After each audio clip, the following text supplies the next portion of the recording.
Bismillahirrahmanirrahim. Assalamualaikum warahmatullahi wabarakatuh. Alhamdulillahirabbil alamin. Arsala rasulahu bil huda wa dinil haq liyudhhirahu 'alad dini kulli wa kafa billahi syahida. Jumpa lagi dengan saya Ari Bajuri di dalam dialog ringan seputar fikih di dalam acara Rumah Fikih. Untuk tema pada kali ini berkaitan dengan fikih kuliner. Alhamdulillah telah hadir bersama kita narasumber kita Al-Ustadz Ahmad Sarwat LC. Kaifa hal Ustadz? Alhamdulillah bikhair. Ustadz, mengenai fikih kuliner ini, kenapa makanan tuh harus makan yang halal kita, Ustadz? Itu ada hikmah nggak atau dibalik Islam menganjurkan kita untuk makan makanan yang halal? Adakah hikmah dibalik itu, Ustadz? Ada, dan sangat banyak hikmahnya. Yang pertama, dosa pertama manusia yang dilakukan oleh Nabi Adam alaihissalam itu masalah melanggar larangan untuk memakan makanan yang sudah Allah haramkan untuk tidak boleh dimakan. Itu kejadian masih di surga. Wala taqraba hadhihi syajar. Jangan kamu berdua mendekati pohon ini. Mendekatinya saja tidak boleh. Tapi ternyata yang terjadi apa? Mereka malah memakannya. Dan gara-gara itulah kemudian fa'azallahum asyaitanu anha. Maka setan menggelincirkan mereka berdua dari surga, jatuhlah mereka ke bumi. Dan kalau boleh ngomong seandainya dulu mereka tidak makan makanan itu, kita di surganya akan lain kan. Kita mungkin masih di surga. Di surga. Sekarang kita di dunia berjuang dan sebagainya untuk bisa kembali lagi ke surga. Itu kan jadi panjang ceritanya kalau boleh ngomong seandainya. Karena itulah sekarang ketika kita di dunia, kita harus berpikir ulang sebelum memakan makanan yang haram. Itu hikmah yang pertama. Yang kedua, ketika kita sudah di dunia ini, Allah tetap masih memberlakukan kita makan makanan yang haram. Walaupun jumlahnya sedikit, ya, yang haram itu sedikit, yang halal itu banyak. Ketika Allah berfirman, ya ayuhan nas kulu mimma fil ardi halalan thayyiban. Wahai manusia seluruhnya ini, makanlah di bumi ini yang halal, yang baik. Dan kemudian Allah teruskan, wala tattabi'u khutuwati syaitan. Jangan kamu ikuti langkah-langkah setan. Jadi setan itu dalam rangka menggelincirkan manusia, anak keturunan Adam ini ada banyak langkahnya. Tapi langkah-langkah yang pertama itu tidak jauh-jauh dari urusan yang sebelumnya juga. Melanggar makanan yang telah Allah tetapkan tidak boleh dimakan, yang haram. Jadi salah satu jebakan yang paling banyak digunakan oleh setan itu adalah ya masalah makanan itu. Dan ada lagi yang lain, misalnya kenapa kita tidak boleh makan makanan yang haram? Karena makanan yang haram itu membuat kita jadi tidak diterima kalau berdoa. Oh, berpengaruh saja? Berpengaruh. Mungkin kita sering berdoa, minta ini, minta itu, bahkan ke tempat-tempat yang mustajabah, di depan multazam dan seterusnya gitu. Tapi ternyata kalau yang kita makan itu haram, Rasulullah sudah menegaskan bahwa itu tidak akan bisa menerima atau tidak akan bisa menjadi sesuatu yang membuat kita diterima doa kita kepada Allah. Ada sebuah hadis yang menyebutkan Nabi cerita tentang seorang laki-laki yang menempuh perjalanan yang jauh, bajunya sampai lusuh, rambutnya kusut masai, mulutnya tidak berhenti dari memanggil nama Allah, ya Rabbi, ya Rabbi. Tapi ternyata kata Nabi, wa mat'amuhu haram, makanannya haram, wa mashrabuhu haram, minumannya haram, wa malbasuhu haram, pakaiannya haram, wa ghudhiya bil haram, tubuhnya itu terbentuk dari benda-benda yang haram. Kata Nabi, fa anna yustajabu lahu, bagaimana mungkin permintaannya akan diterima oleh Allah. Nah, makanan yang haram itu berpengaruh pada diterima atau tidaknya doa dan permintaan kita kepada Allah. Itu kan ya masih banyak lagi hikmah-hikmah yang lain, tapi intinya kita ingin mengatakan bahwa ayo kita hindari makanan haram. Toh makanan haram itu jumlahnya sangat sedikit. Oh, jadi presentasi makanan halal dan haram tuh jauh sekali saja? Ya, seperti di surga. Surga itu kan semuanya halal. Surga itu kan luasnya seperti luas langit dan bumi. Arduha ka ardis samawati wal ard. Cuman bedanya kalau langit dan bumi kita di sekarang ini ya, di alam kita ini, yang bisa ditempati cuma bumi saja. Selebihnya susah ditempatin. Jangankan di luar angkasa, di kutub utara pun kita susah hidup, gitu kan. Nah, kalau surga seluruhnya bisa ditempati, seluruhnya ada makanan dan sebagainya, luas dan sebagainya. Tapi ada satu yang tidak boleh buat Nabi Adam, yaitu makan dari buah pohon tersebut. Nah, begitu kan. Artinya kalau kita bandingkan persentase yang halal dengan yang haram itu sedikit sekali, cuma satu-satunya itu. Nah, kalau kita di dunia ini ya kira-kira samalah. ya semuanya pada dasarnya boleh dimakan. Kecuali yang datang nas kepada kita lewat Quran dan Sunnah bahwa makanan ini, makanan itu, yang ini, yang itu dan sebagainya itu tidak boleh. Baik yang disebutkan namanya atau kan disebutkan sifatnya, kriterianya, kelompok dan sebagainya. Nah itu semua. Tapi tetap saja jumlahnya sangat-sangat sedikit. Mungkin 0,000 sekian persen dari yang halal-halal semua. Oh seperti itu. Nah untuk selanjutnya Ustaz, cara mengetahui kita bisa mengetahui makanan ini halal atau haram tuh mungkin ada kriteria khusus nggak Ustaz? Ya sebenarnya sumbernya rujukannya tentu pada Quran dan Sunnah. Ya, itu kan pedoman kita. Tapi untuk memudahkannya, kemudian para ulama mengumpulkannya menjadi kriteria-kriteria besar, gitu ya. Jadi makanan itu kalau kita mau tahu membedakan mana yang halal, mana yang haram, cukup kita pelajari saja yang haram. Oh seperti itu. Kenapa? Otomatis yang halal boleh. Selain yang itu boleh. Yang tidak haram berarti halal. Gitu. Karena innal halal bayyinun wa innal haram bayyin, gitu kan. Yang halal jelas. Ya, berarti yang halal juga, yang haram juga jelas. Nah, kita tahu salah satunya berarti yang lawannya kita tahu. Nah, makanan yang haram itu oleh para ulama disebutkan kriterianya itu sederhana saja. Asalkan yang pertama ya, asalkan dia bukan benda najis. Ini kriteria pertama.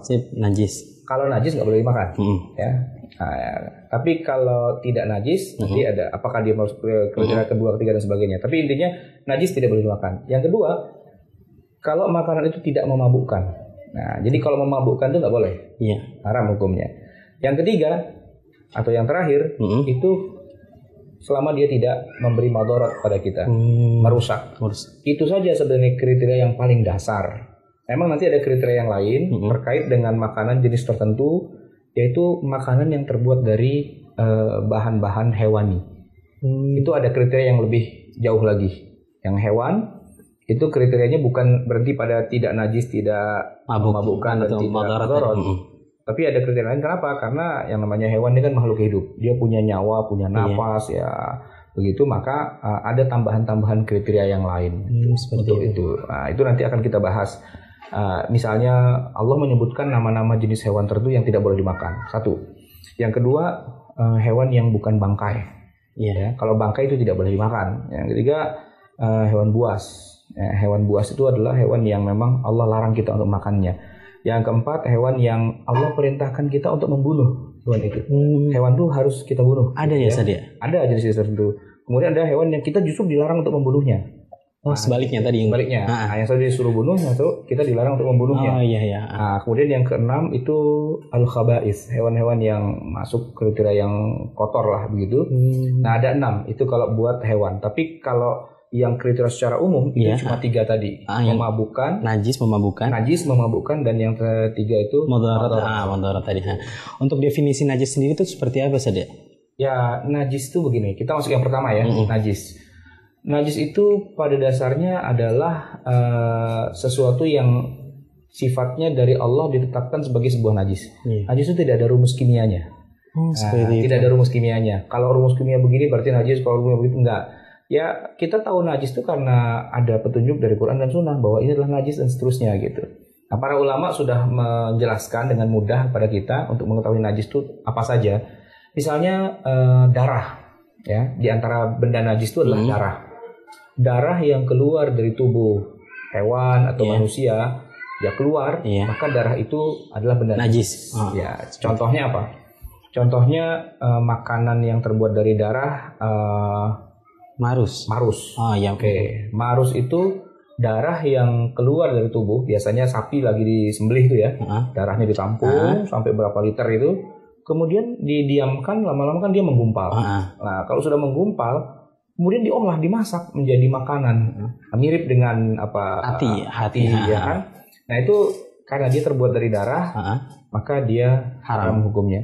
Tapi hati sapi misalnya ya, sebenarnya kan terbuat dari darah juga. Kenapa dia tidak haram? Nah karena prosesnya berbeda. Hati itu walaupun terbentuk dari darah, tapi terbentuknya di dalam tubuh hewan itu ketika hewan itu masih hidup. Nah di situ Allah menyebutkan ada 2 jenis darah yang dihalalkan. Uhillat lana maitatani wa damani. Ya, sudah dihalalkan buat kita ada 2 jenis bangkai dan 2 jenis darah. Apa itu? Al-kabid wa tihal.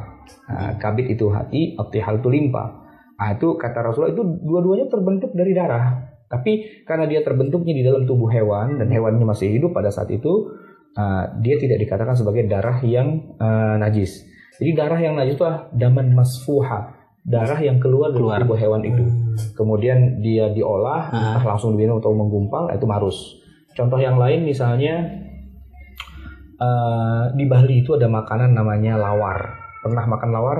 Pernah ya? Belum pernah dengar. Pernah ke Bali ya? Belum. Di Bali itu ada makanan namanya lawar. Dia tuh terbuat dari sayuran sebenarnya. Ya seperti urap lah begitu. Iya. Apa namanya sayuran dan urap itu kan tidak ada najis-najisnya, tidak salah dan sebagainya. Itu boleh-boleh saja dimakan. Cuman masalahnya ketika dimakan harus disirami dengan kuah atau semacam saus atau kecap. Dan kuahnya itulah darah. Ya Allah. Ada yang darah babi, ada yang darah ayam. Ya darah babi jelas haram. Kalau darah ayam haram nggak? Ya pasti haram, Ustaz. Ya karena darah. Karena darah, bukan ayam. Ayamnya halal, kalau darahnya tidak boleh. Nah itu lawar itu tidak diperkenankan juga. Di Taiwan itu ada kue darah babi. Kue darah babi? Ya, babi kan sudah najis ya, sudah haram. Kemudian darahnya juga pasti haram kan? Itu lebih najis lagi. Dibuat kue. Nah, dibuat kue lalu dijadikan jajanan oleh anak-anak sekolah. Kemudian di beberapa negara yang lain, katakanlah di Inggris itu ada sosis yang terbuat dari darah. Sosis terbuat dari darah. Ya jelas itu haram gitu.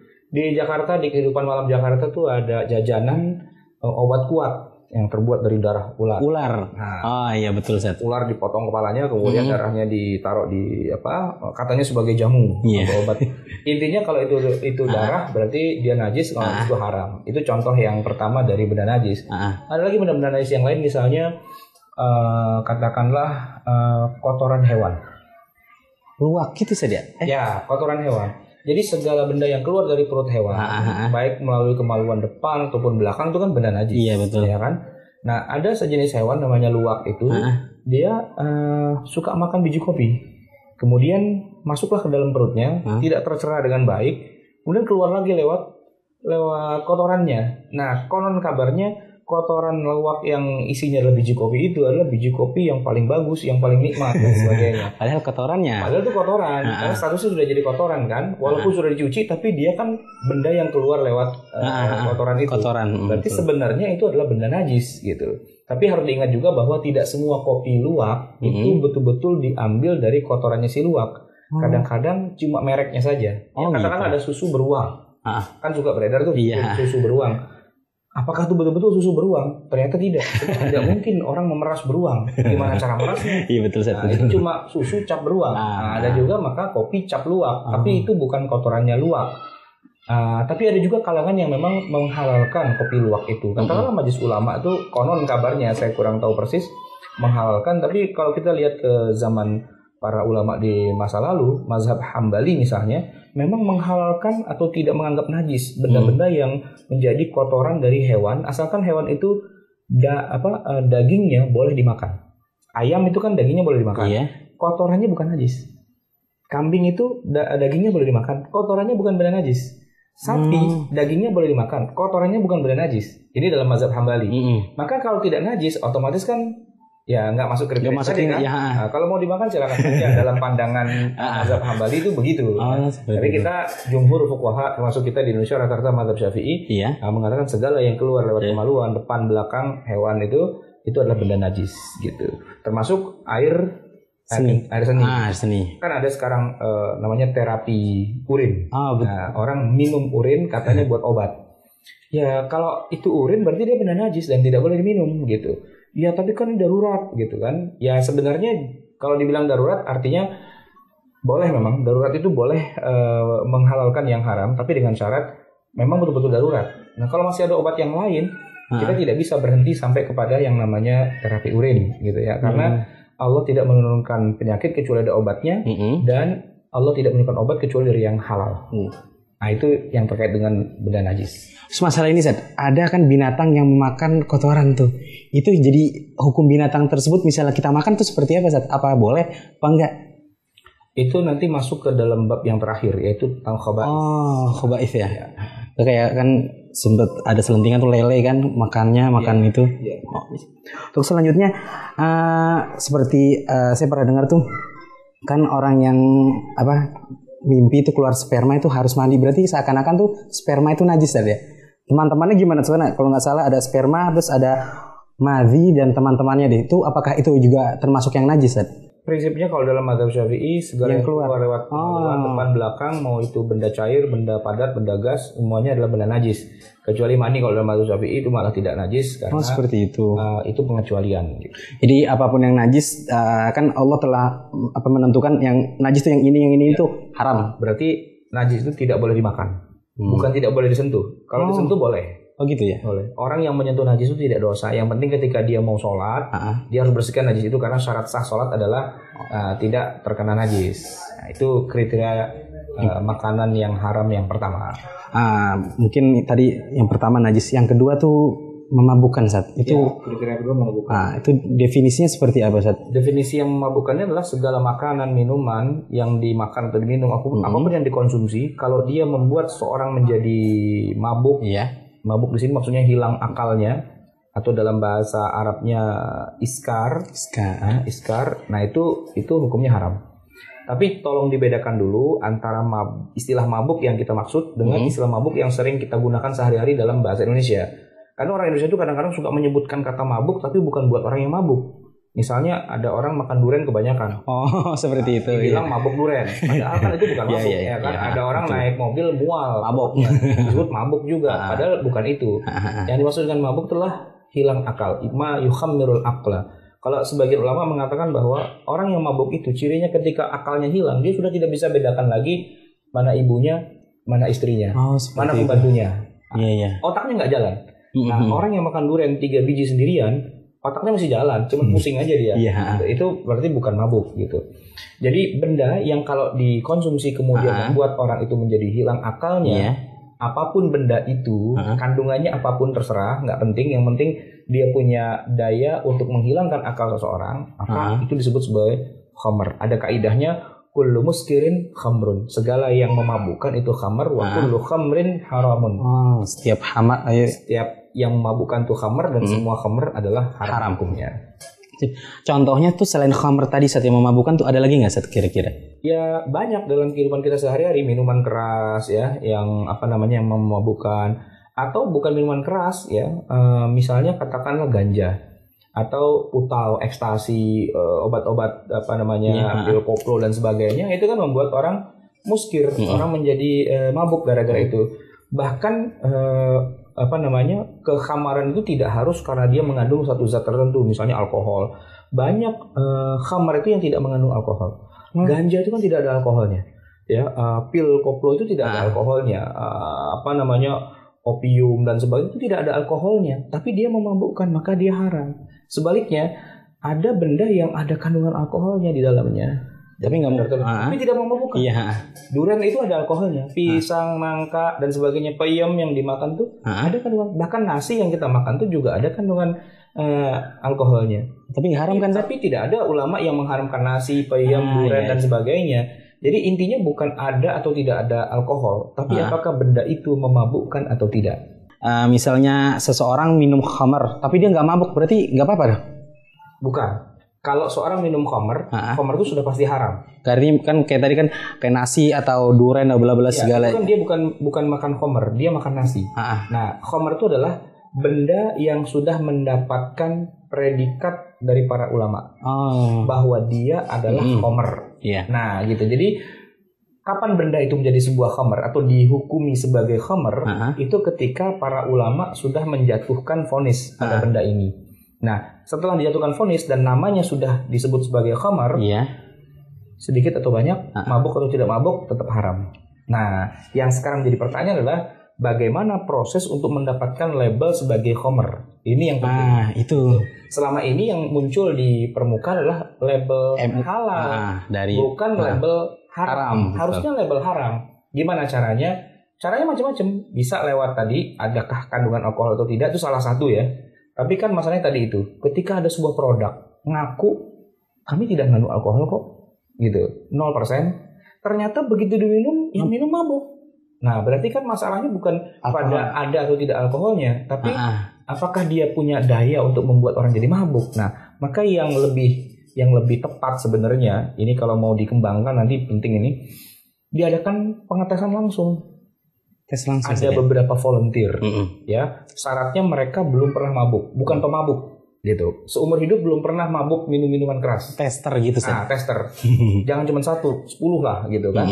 Syaratnya belum pernah mabuk, dan kalau bisa jangan orang Islam. Kenapa? Kalau orang Islam kita suruh tes dia mabuk, ternyata mabuk beneran, kita juga yang dosa kan. Iya, betul. Maka untuk itu biarlah orang-orang non Muslim itu, gunanya kita punya teman non Muslim itu kalau jadi tester. Biar bisa dimanfaatkan. Biar bisa dimanfaatkan. Iya, gitu. betul, Ustaz. Nah, dites, di situ hadir para ulama, di situ hadir para dokter, ahli kesehatan dan sebagainya. Kita lihat, coba jajal diminum itu benda itu, ya kan, 1 teguk, 2 teguk, 3 teguk. Kalau ternyata aman-aman saja, udah 2 botol, 3 botol minum dan nyantai-nyantai saja, walaupun namanya bir, itu bukan khamr. Gitu, berarti nggak haram. Berarti tidak haram karena tidak memabukkan. Di 10 orang tester minum 2 gelas, 3 gelas nggak masalah. Ya sudah selesai. Betul. Tapi ada benda namanya bukan bir, namanya madu misalnya gitu. Begitu diminum ada mabuk. Ya itu namanya khamr. Nah ketika sudah jadi khamr dan sudah dilabelin ini adalah khamr, sudah tidak boleh lagi ada yang tes tadi itu. Ngetes enggak. Ngetes sekali saja dan itu di bawah wewenang ulama. Iya. Berarti tapi kalaupun kan seperti nasi tadi saya sempat kepikir gini. Misal dia makan nasi, tahu-taunya tuh gara-gara makan nasi sampai tadi menghilangkan akalnya, mabuk gitu. Misalnya nggak mungkin ya. Orang makan nasi tidak akan mabuk, walaupun dia makan 3 bakul. Kalau sakit perut, iya. Oh gitu ya. Kalau pusing mual-mual, iya. Muntah-muntah, iya. Tapi tidak akan mabuk, gitu. Karena nasi tidak punya daya untuk membuat orang jadi mabuk. Terus jadi kalau membuat najis barang tadi yang itu bukan alkoholnya saja. Kayak khamr tadi atau bir tadi itu yang buat najis bir itu tuh bukan gara-gara alkoholnya, gara-gara itu memabukkan aja gitu. Ya kan kalau kita tadi sudah bicara najis ya. Nah sekarang kita bicara memabukkan gitu. Jadi antara najis dengan memabukkan sudah tidak ada gitu. Iya Seth, untuk selanjutnya masalah minyak wangi yang ada alkoholnya Seth itu apakah kita boleh memakainya, kan ada alkoholnya tadi Seth. Itu seperti apa sih pandangan ulama terhadap itu Seth? Yang oleh para ulama dianggap najis itu kan khamar. Nah sekarang pertanyaannya adalah apakah alkohol itu khamar atau bukan khamar? Itu yang jadi bahan dasar kenapa kita bicarakan ini. Sebagian ulama mengatakan bahwa memang alkohol itu adalah khamar. Kenapa? Karena suatu minuman itu baru menjadi khamar kalau sudah ada alkoholnya. Kalau tidak ada alkoholnya maka dia bukan khamar. Betul. Ini pendapat bisa kita terima, tapi juga dia memiliki kekurangan. Kekurangannya apa? Salah satunya adalah ketika kita menyebutkan tadi ganja, putau, ekstasi dan sebagainya, itu khamr tapi tidak ada alkoholnya. Berarti kan alkohol belum tentu jadi khamr kan? Begitu. Yang kedua, bahwa sebagian dari makanan kita itu mengandung alkohol tapi bukan khamr. Yang tadi katakanlah di buah-buahan itu kan ada alkohol. Iya betul. Dia mengandung alkohol tapi dia bukan khamr, begitu kan? Majelis ulama sendiri dan para ulama di dunia ini membolehkan obat-obatan yang mengandung alkohol asalkan syaratnya kurang dari 1%, 2%, 3%, 4%, artinya alkoholnya ada. Ya kan begitu. Nah, kelemahan yang lain adalah bahwa alkohol itu sendiri pada dasarnya bukan khamr. Kenapa? Karena tidak ada orang minum alkohol lantas mabuk. Itu tidak ada. Orang kalau minum alkohol, katakan kita beli di apotek alkohol 70%, lalu dia minum 1 botol itu, insya Allah tidak mabuk, meninggal langsung. Artinya alkohol itu bukan khamr, gitu kan? Nah, oke lah, kita punya 2 perdebatan ini. Kalau kita pakai pendapat yang mengatakan bahwa alkohol adalah khamr, otomatis berarti dia najis. Maka kalau orang pakai parfum yang ada alkoholnya, berarti dianggap parfum itu najis. Tapi saya secara pribadi lebih cenderung pada pendapat yang kedua, yang mengatakan bahwa kalau khamr ya najis. Kita kalau mau sholat lalu khamr itu kita taburkan di tubuh kita baru najis. Tapi kalau yang kita semprotkan itu adalah parfum, di situ ada alkoholnya, alkohol itu bukan khamr. Sehingga ya kita tidak bisa mengatakan najis. Sebab kalau kita bilang najis, tembok ini juga waktu dicat itu dulu pakai alkohol, ya kan? Tuh baju kita waktu dimasuk pabrik itu pakai alkohol. Alkohol itu ada di setiap benda yang kita temukan itu semua mengandung alkohol. Setidak-tidaknya ketika dia diproduksi di pabrikan itu ada alkoholnya. Seperti itu. Terus masalah ini Seth, kalau nggak salah tuh ada beberapa ibu-ibu ya, terutama tuh bikin kue. Nah, ini kuenya ini biasanya ada rumnya atau macam arak Cina atau mana tuh. Nah, itu kan pasti ada mengandung alkohol juga. Nah, kalau mungkin tadi pas parfum tuh kan hanya dipakai, nggak diminum. Nah ini dimakan kan? Nah itu apakah yang seperti itu walaupun alkoholnya sekian persen itu bisa mengubah itu jadi haram atau seperti apa, Ustaz? Ya intinya kembali lagi, kalau makanan atau katakanlah kue ya, cake ketika dibuat dicampurkan dengan rum itu mengandung alkohol, dan kemudian ketika sudah jadi cake itu dimakan lalu memabukkan, ya jelas itu khamr walaupun kue ya kan. Tapi kalau dimakan tidak memabukkan, apa hukumnya? Kan begitu. Masalahnya kembali lagi, apakah makanan itu memabukkan atau tidak? Begitu masalahnya. Nah, tapi memang ada sebagian ulama yang mengatakan khamr itu sedikit atau banyak dia haram. Saya setuju dengan pendapat itu. Ketika orang membuat kue lalu dia masukkan khamr ya yang dimasukkan. Khamr itu adalah minuman yang digunakan untuk bermabuk-mabukan. Lazim digunakan untuk bermabuk-mabukan. Tapi kalau yang dimasukkan adalah alkohol, balik lagi pertanyaannya, apakah alkohol itu khamr atau bukan gitu. Kalau yang dimasukkan adalah arak ya, yang digunakan orang untuk mabuk, lalu dicemplungkan ke dalam kue dan sebagainya, ya berarti kita sudah sepakat sedikit atau banyaknya khamr itu haram. Oke. Tapi alkohol kan tadi kita masih berdebat apakah alkohol itu khamr atau bukan. Ya begitu.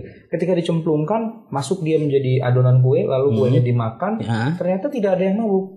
Berarti kan itu bukan sesuatu, bukan termasuk khamr gitu kan. Paling tidak kita harus menerima ada dua pendapat yang berbeda. Yang satu tetap mengharamkan, yang satu menghalalkan. Berarti secara garis besar sih oke-oke aja satu kalau dimakan yang tadi kue. Ya, paling tidak tidak terlalu para ulama terpecah lah konsentrasinya menjadi dua. Oke, Seth. Terus masalah ini, Seth, saya pernah dapat selentingan sedikit, kan kayak arak ataupun bir itu kan biasanya dibuatnya dari anggur yang dipendam, Seth. Kan jadi lama-lama dipendam jadi memabukkan. Nggak jauh beda dengan tape kalau nggak salah itu dipendam juga, Seth. Tape itu apabila dipendam terus diperas tuh kan keluar air. Itu agak sedikit keliyang-keliyang sih katanya sih habis itu minum itu. Nah, apakah air yang tadi itu bisa disebut atau masuk kategori khamr tadi, Seth? Ya begini, nanti kita serahkan kepada yang lebih ngerti ya. Tapi intinya adalah bahwa khamr di masa Rasulullah itu memang terbuat dari anggur, bahkan bukannya dari anggur, dari kurma. Tapi tidak ada orang yang mengatakan bahwa anggur dan kurma itu haram, ya kan? Anggur dan kurma itu makanan yang halal. Ketika dia sudah diperas berubah jadi sari buah, itu juga halal. Sari buah kurma, sari buah anggur kan halal. Ketika dia difermentasi, kemudian dia berubah menjadi katakanlah yogurt begitu, asam. Tidak memabukkan juga, dia masih halal. Nah, baru pada proses selanjutnya lagi, ketika betul-betul dia menjadi khamar, nah itu yang ngerti memang para ahli lah. Tapi intinya saya ingin mengatakan bahwa yang namanya khamar itu sebenarnya bagian dari proses perubahan wujud suatu benda. Yang tadinya halal, kemudian bisa berubah jadi haram ketika dia jadi khamar, tapi dia masih mungkin juga berubah lagi menjadi halal.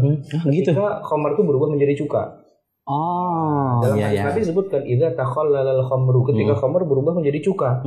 Cuka itu orang kalau minum cuka 2 gelas nggak mabuk ya? Tidak akan mabuk. Paling-paling sakit perut. Itu kan. Tapi itu bukan mabuk. Ya, sakit perut itu lain lagi urusannya. Kalau kita bicara kan kita lagi bicara tentang memabukkan. Cuka tidak memabukkan. Nah, mungkin kalau masuk pada bab yang ketiga nanti yang madorot. Ya, mungkin untuk pembahasan kriteria yang kedua tadi memabukkan tuh lebar sekali dan dalam sekali. Mungkin kita akan langsung ke yang ketiga nih, kriteria ketiga tuh madorot tuh apa sih, Seth? Madorot dalam bahasa Indonesia itu seperti apa? Madorot itu madorot tadi membahayakan. Jadi makanan atau minuman apapun yang kita konsumsi kalau mengakibatkan tubuh kita menjadi sakit atau bahkan meninggal, maka makanan itu dikatakan makanan yang madorot dan hukumnya haram. Dalilnya adalah ketika Allah mengharamkan orang membunuh dirinya sendiri, wala taqtulu anfusakum. Jangan kamu bunuh dirimu sendiri. Salah satu cara bunuh diri adalah dengan minum racun. Ya kan? Racun itu kan menyakiti bahkan mematikan. Maka racun itu hukumnya haram. Gitu. Paku payung, kemudian gelas yang pecah. Kalau dimakan tuh merusak. Itu termasuk yang modern. Nah, makanan yang berbahaya buat kita diantaranya adalah makanan yang kadaluarsa. Expired. Sudah expired gitu. Jadi pabrikannya sendiri sudah mengatakan tidak layak dimakan karena sudah ada jamurnya dan sebagainya. Kalau dimakan bisa keracunan, bahkan bisa mati. Nah, makanan yang sudah expired itu termasuk makanan haram sebenarnya. Cuman sayangnya pemerintah kita kurang punya perhatian, dan umat Islam kadang-kadang makanan yang sudah expired masih dimakan saja. Tapi kalau dibilang babi, barulah kemudian mereka tidak mau makan. Padahal itu sebenarnya wala tulqu bi aidikum ila tahlukah. Jangan kamu ceburkan dirimu dalam kebinasaan. Itu termasuk memakan makanan yang sudah expired, termasuk makanan yang mengandung zat-zat berbahaya, zat pengawet, zat pewarna dan sebagainya. Memang begitu kita makan tidak langsung mati. Bakso yang diawetkan atau tahu yang dicelupkan di formalin, itu begitu kita makan nggak akan langsung meninggal, gitu kan? Tapi kalau kita makan secara terus-menerus rutin, gitu, badan kita jadi awet. Badan kita jadi awet. Karena pengawet tadi. Karena pengawetnya, gitu. Nah, jadi sebenarnya itu harusnya masuk juga dalam wilayah makanan-makanan yang harus dihindari atau diharamkan. Kayak racun, bisa ada pengawetnya, terus ada lagi mungkin yang lain saja. Ya, yang berbahaya, rokok. Oh, itu dia tuh bab yang paling asik tuh kayaknya tuh. Nah, ya, itu begini. Memang rokok ini jadi titik perbedaan pendapat ya. Muhammadiyah dan Majelis Ulama mengeluarkan fatwa haramnya rokok. Tapi Bahsul Masail Nahdlatul Ulama mengatakan tidak haram, minimal makruh lah dia bilang. Bahkan ada salah seorang kiai yang mengatakan silahkan orang mau bilang apa tentang rokok, tapi buat saya, kata dia, fardu ain katanya. Allah. Itu fardu ain. Apa alasannya? Ya ini nggak tahu bercanda, nggak tahu serius. Dia katakan, saya ini kiai, tugas saya ngajar di pesantren. Ya kalau saya mau ngajar, saya harus ngerokok dulu. Sebab kalau saya nggak ngerokok dulu 2 batang itu, semua huruf yang ada dalam kitab ini nggak kelihatan katanya. Nah, gitu. Jadi karena mengajar itu hukumnya wajib, dan tidak bisa mengajar kalau nggak ngerokok, maka ngerokok itu hukumnya jadi wajib. Malah yatimul wajib illa bihi. Wajib. Ada lagi dia bilang, saya punya istri 3 dan saya berkewajiban memberi mereka nafkah batin. Nggak bisa saya kasih nafkah batin kalau saya nggak ngerokok dulu, maka hukumnya jadi wajib juga. Oh gitu. Ya itu salah seorang kiai. Saya nggak usah sebutkan namanya. Tapi begini, bahwa rokok itu kemudian sebagian ulama memakruhkan, sebagian mengharamkan, saya bisa mengerti kenapa. Karena mereka mengeluarkan fatwanya di zaman yang berbeda, di situasi yang berbeda, dan pada benda yang berbeda. Rokok itu makruh. Ada di mana penyebutan makruhnya rokok itu? Dalam kitab-kitab kuning, kitab-kitab fikih di masa lalu, yang ditulis 300-400 tahun yang lalu. Pada saat itu, rokoknya itu bukan rokok yang sekarang. Rokoknya hanya tembakau yang dilinting dengan daun bambu atau dengan kertas apa gitu. Kemudian dihisap, itu racunnya waktu itu belum diketahui racunnya apa. Tapi dampaknya yang langsung diketahui adalah bau mulutnya. Maka kata para ulama, orang yang habis merokok bau mulutnya itu mengganggu pergaulan, dimakruhkan dia datang ke masjid, kan begitu. Itulah hukumnya. Jadi ada itu dalam kitab-kitab kuning memang hukumnya. Tapi di masa sekarang rokoknya sudah mengalami perubahan. Rokok yang ada, rokok yang kita beredar sehari-hari di kita itu rokok yang mengandung berbagai macam jenis racun. Ada butane, ada metanol, ada etanol, ada nikotin dan sebagainya, termasuk arsenik, bahkan amonia, bahkan kadmium, bahan pembentuk batu baterai. Amonia itu bahan untuk membersihkan toilet gitu. Itu ngumpul semua dalam sebatang rokok gitu. Maka kemudian kalau organisasi kesehatan dunia, para ahli dan sebagainya mengatakan rokok itu adalah pembunuh nomor 1 di dunia, nomor 1 paling atas, baru di bawahnya nanti kecelakaan pesawat terbang dan sebagainya, memang benar gitu. Artinya memang itu ada kaitan erat. Jadi rokok itu kan ngumpul di situ semua penyakit, ada kanker, ada kelenjar getah bening, apa segala macam, termasuk kemandulan, ibu hamil dan sebagainya, begitu. Dalam konteks yang seperti itu saya kira sudah wajar kalau kita mengatakan mari kita hindari, gitu. Kenapa? Karena dia madharat. Wala tulqu bi aidikum ila tahlukah. Berarti bisa diambil kesimpulan itu rokok itu haram. Saya tidak mengatakan begitu, tapi ketika dia membahayakan, kita tidak boleh membahayakan diri kita sendiri. Oh, seperti itu. Itu tadi kriteria yang pertama saja, kriteria umumnya. Kalau kriteria secara khusus singkatnya gimana, Sat? Karena waktu kita udah sedikit nih. Jadi yang khusus ini saya bilang tadi dari hewan. Ada nomor 1 ya, hewan itu ada yang disebutkan namanya tidak boleh dimakan. Contohnya adalah walahmul khinzir. Khinzir, babi. Ya, Allah tidak sebutkan kenapa. Ya pokoknya kalau babi ya sudah haram titik gitu ya. Juga Rasulullah melarang kita memakan al-himarul ahliyah, keledai peliharaan. Itu tidak disebutkan kenapanya. Jadi saya boleh mengatakan bahwa keharamannya karena jalurnya adalah ini disebutkan secara eksplisit. Seperti itu. Yang kedua adalah bangkai. Semua hewan yang tidak disembelih matinya, berarti dia bangkai. kecuali kalau hewan itu hewan air, hewan laut ya. Nah, karena Rasulullah sudah mengatakan lana maitatani, dua jenis bangkai yaitu as-samaku wal jarad, gitu kan, ikan dan belalang. Itu jadi semua hewan air kan nggak pernah kita sembelih kan. Yang kita makan tuh dari semua hewan air, ikan itu semuanya adalah bangkai. Nggak pernah kita ada dengar orang menyembelih ikan, ya kan, walaupun ikan paus pun nggak kita sembelih, ikan teri pun nggak kita sembelih, yang kita makan itu semua bangkai sebenarnya. Tapi karena dia hewan air, silakan dimakan, bangkainya halal. Tapi kalau darat, hewan darat, maka hewan darat itu matinya harus dengan cara disembelih. Kalau tidak disembelih berarti dia bangkai. Yang kedua, kalaupun disembelih caranya harus benar sesuai dengan syariah. Karena kalau membunuhnya tidak sesuai dengan syariah, misalnya di kepalanya digetok, digebukin, disetrum, dan sebagainya, mati dia, kan bukan dengan cara disembelih kan, maka itu juga diharamkan. Termasuk bangkai juga adalah potongan tubuh hewan yang terlepas dari hewan itu ketika hewan itu masih hidup. Kalau orang punya kambing pengen makan sate nggak mau rugi, kambingnya nggak disembelih. Pahanya aja dipotong, lalu kemudian pahanya kemudian disate. Itu bangkai juga, itu haram. Masuk bangkai itu saja. Itu masuk bangkai gitu kan. Kemudian yang hewan juga yang tidak boleh dimakan adalah binatang buas, ya, kullu dzinabin, semua yang punya taring. Taring ini maksudnya dia gunakan taring itu untuk membunuh mangsanya dan dia koyak mangsanya itu, atau dzimikhlabin yang punya cakar. Ya. Ayam punya cakar, tapi tidak digunakan untuk membunuh mangsanya. Ayam itu punya cakar, gunanya untuk ceker-ceker aja kan. Namanya ceker, bukan cakar gitu. Jadi beda itu ya, gitu. Hewan yang diperintahkan kita untuk membunuhnya ada disebutkan khamsun minal fawasik. Ada 5 jenis hewan yang termasuk fawasik yang yuqtalna fil haram. Dalam kondisi kita sedang berihram di tanah haram, kita disuruh membunuhnya kalau kita berhadapan dengan hewan itu. Malah nggak, karena malah boleh ya, Ustaz ya? Malah disuruh. Malah disuruh karena hewan itu merusak kita. Ada di situ tikus, ada itu kalajengking, ada itu termasuk al-kalbul akur, anjing yang buas yang memakan manusia, itu silakan dibunuh dalam kondisi kita ihram. Nah, maka hewan yang diperintahkan untuk dibunuh itu kita tidak boleh memakannya. Termasuk tokek, itu juga ada hadis yang menyebutkan kita nggak boleh, kita harus membunuh tokek itu. Nah, gitu. Nah, yang berikutnya adalah hewan yang kita dilarang untuk membunuh. Sebaliknya, an-nahlah, ya, semut, kita nggak boleh membunuhnya. Nahl, lebah, gitu. Dan ada lagi satu nama jenis hewan namanya hudhud wassurad. 2 jenis burung ya. Itu Nabi sebutkan jangan dibunuh. Maka kita tidak boleh memakannya. Nah, yang terakhir adalah hewan yang tadi saya katakan khaba'is. Apa itu khaba'is? Sebagian ulama mengatakan khaba'is itu hewan yang makan benda najis, ikan lele atau hewan yang makan benda najis. Itu karena dia masuk benda najis ke dalam tubuhnya, maka kita tidak boleh memakan hewan itu kecuali setelah dikarantina.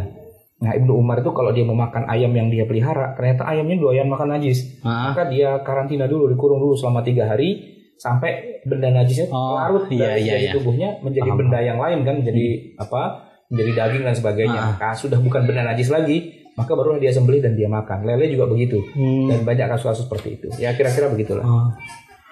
Wah, jazakumullah khair, Ustaz, karena waktu kita terbatas sekali nih, Ustaz, jadinya harus berpisah di sini, Ustaz. Terima kasih. Hadirin sekalian, itu tadi secara singkat fikih kuliner yang disampaikan oleh Al-Ustaz Ahmad Sarwat. Mungkin lain waktu kita bisa bertemu kembali dalam kesempatan lainnya. Terima kasih. Wabillahi hidayah wa taufik. Assalamualaikum warahmatullahi wabarakatuh.